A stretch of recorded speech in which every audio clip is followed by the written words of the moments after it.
ရှင်ကိုကတော့ဒါပြင်မနာမှာရှိရဲ့ဒီရက်ကွက်ပေါ့နော်မနေ့ကလာလူပေးထားတဲ့ရက်ကွက်မှာကျွန်မရောက်နေပါတယ်အဲ့မင်္ဂလာရက်ကွက်မှာရောက်နေပါတယ်လာလူပေးရဲ့မနေ့ကလာလူပေးတဲ့အချိန်မှာကျွန်မဟိုပေါ့နော်အောက်ကနေ comment တွေမှာရေးကြတဲ့အခါမှာဒီကျွန်မလူလိုက်တဲ့အလူငွေတွေကဒီပြည်သူတွေလက်ထက်ကိုမရောက်ဘူးဆိုတော့တော်တော်လေးစိတ်မကောင်းဖြစ်ရပါတယ်စိတ်ထိခိုက်ဖြစ်ရပါတယ်မနေ့ကလည်းတနေ့ကုန်ပေါင်းပေါင်းမှလည်းစိတ်ုံကတိမှလည်းလူတယ်လူပြီးသွားတဲ့အခါမှာညပဲပြန်လာချိန်မှာကိုယ့်ရဲ့ပီတိစိတ်ကလေးနဲ့ဒီအတူ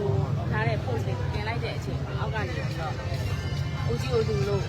ဒီအိုကြီးကပဲအကုန်စားသွားတယ်ပြည်သူတွေလက်ထက်ကိုမရောက်ဘူးဆိုပြီးတော့ပြောကြတဲ့အခါမှာ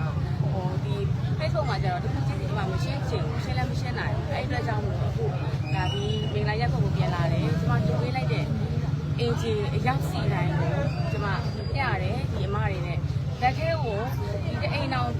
စုစီတိုင်းကိုကျွန်မ30သူတို့လက်ထဲကိုနစ်နာတဲ့သူတွေအိမ်ပြိုသွားတဲ့သူတွေလုံးဝပြိုသွားတဲ့စီးသွားတဲ့သူတွေ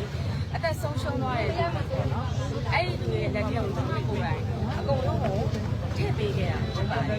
အဲ့တော့ဒါကလည်းလိုက်နေပြီးတော့ရှင်းနေဆိုတာကတော့ကျွန်တော်လုပ်ပေးထားတဲ့အလူရှင်တွေလည်းအမြင်ကြီးနေသွားအောင်ဒါပေမဲ့အခုသိနေအောင်ပါပထမတစ်ချိန်နေနဲ့စကိုင်းနယ်မန္တလေးကိုသွားပြီးသွားရင်ပြင်မနာဘက်ကိုလည်းပထမတစ်ချိန်နေနဲ့လာလို့တာအဲ့တော့လာတဲ့အခါမှာလည်းလိုအပ်တာတွေမလိုအပ်တာတွေကိုကျွန်မအခုပထမချိန်မှာဆိုလို့ရှိရင်မြင်သွားပြီနောက်ဒုတိယတစ်ချိန်ဆိုတာကျွန်မတို့ပြန်လာရအောင်ပါပဲအဲ့ပြန်လာတဲ့အချိန်မှာမရသွားတဲ့သူတွေလိုအပ်နေတဲ့ဟာတွေကျွန်မတခြားဆေးစစ်သွားပြီးတော့ကောက်ပြီးတော့ဒီမှာထပ်လုပ်ပေးမှာပထမတစ်ချိန်နေနဲ့တော့အသက်ဆုံးရှုံးသွားတဲ့အိမ်တွေလုံးဝပျက်စီးသွားတဲ့အိမ်တွေဆေးကောက်ပြီးတော့ဦးစားပေးနေတယ်လူပြင်းဖြစ်တယ်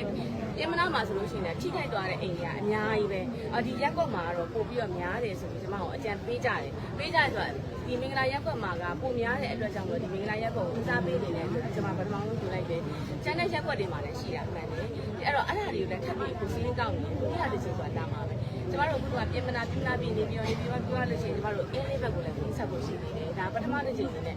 နေရာအနှံ့ရအောင်ပြင်သွားတာပေါ့အဲ့တော့ဒါကတော့ရှင်းပြတာပေါ့နော်အခုမနေ့ကလှူသွားတယ်ဆိုတော့အမတွေကိုယ်တိုင်အင်းကြီးအများကြီးပဲပေါ့အဲ့အမတွေကိုယ်တိုင်ဒီမှာရှိပါတယ်